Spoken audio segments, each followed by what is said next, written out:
What up, everybody? Welcome back to the channel. Back at it with the green Chevelle. Now, I want to show you guys a little bit what I like to do when doing these vintage air kits. It really kind of speeds up the process. Not only that, it'll keep you from making mistakes. So I'm going to show you guys what I do and kind of things you should look for when doing the vintage air kit to save you guys some time. So first and foremost, you guys saw in the last video, we kind of prepped everything up as far as the firewall goes. As far as the front end goes for the condenser, removed all the old stuff, got all that out of the way, make sure your grill's out of the way, hood latch, all that. Now, a couple things on the engine side. We actually still got to run to the store here. I just removed it. A lot of times when you don't have air or heater, you'll plug these off. Now you're going to need this port here on the water pump, and then you're going to need this one here on the intake manifold. But you're going to need the intake manifold, the actual nipple that comes off of it. So you're going to need I want to say it's a 3/4 and a 5/8. I've got to double check that though. But so you're going to need one for each side for the heater hoses. So we got to run down to the AutoZone and pick up a couple nipples to screw in there for our heater lines. And another thing, vintage air, I've said this plenty of times, I don't know why. They give you the AC lines and everything else like that, the hoses, but they do not give us the heater lines. So we got to run over there and go get some heater lines, go down to AutoZone, maybe get like 8 foot a heater line, so that way we can make this stuff work. So that's another thing, you're gonna need those heater lines. So you're gonna have to go down to your local auto parts store, make sure you guys cop that. Also, let me take you over to what I've already got going on here. So this is kind of, everything's kind of pretty much prepped up, ready to go. Now, first ones first is the block off plate for the engine side. Now, these could be tricky because these actually only go one way. They only go one way on the engine, and you're required to put these bolts with these speed nuts to hold it on, so that way you can put it onto the firewall and block off that hole, that ugly hole where everything used to be at.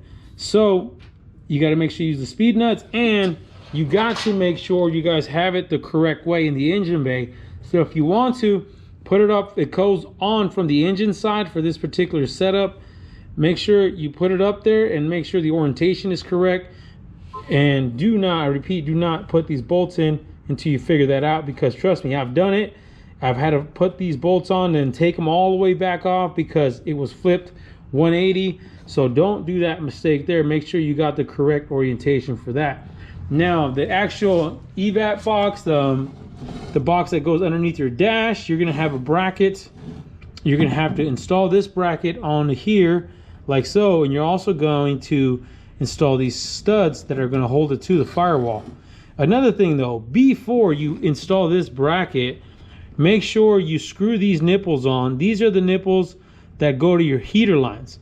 So these come separate in the kit. Screw those on first, tighten them up, and then put your bracket on. Then slide that bracket over and tighten your bolts. Now these bolts come on the box itself, so just undo those.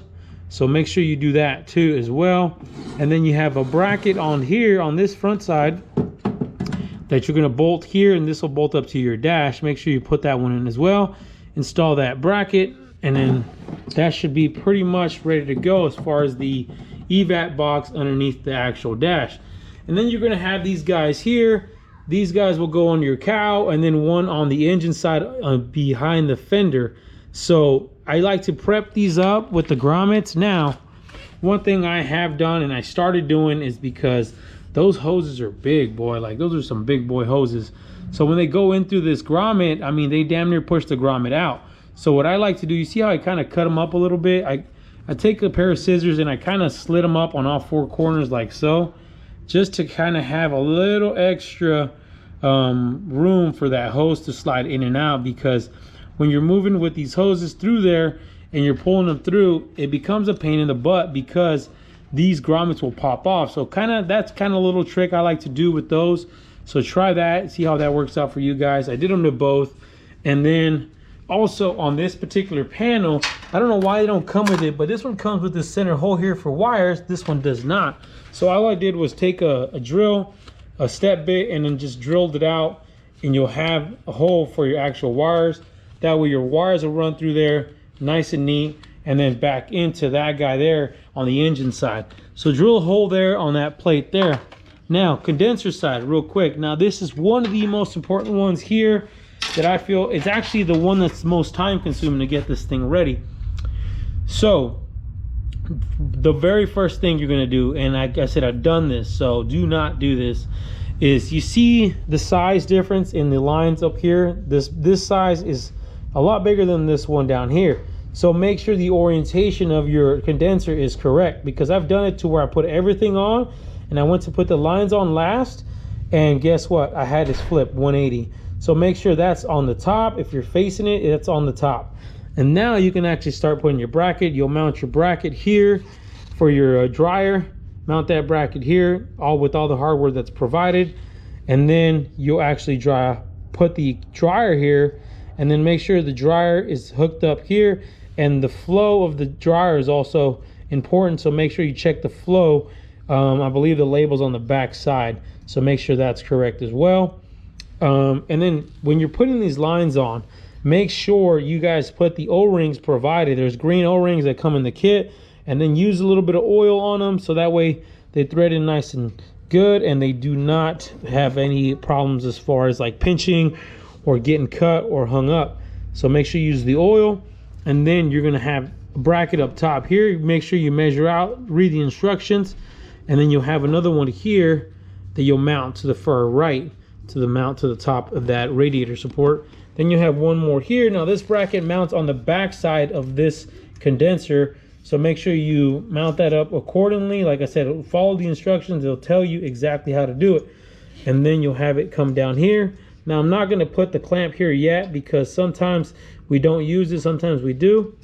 And then you'll have this AC line that hooks up to the other one here, and that'll drop into the radiator support. But this one's the most time consuming to kind of get prepped up and ready.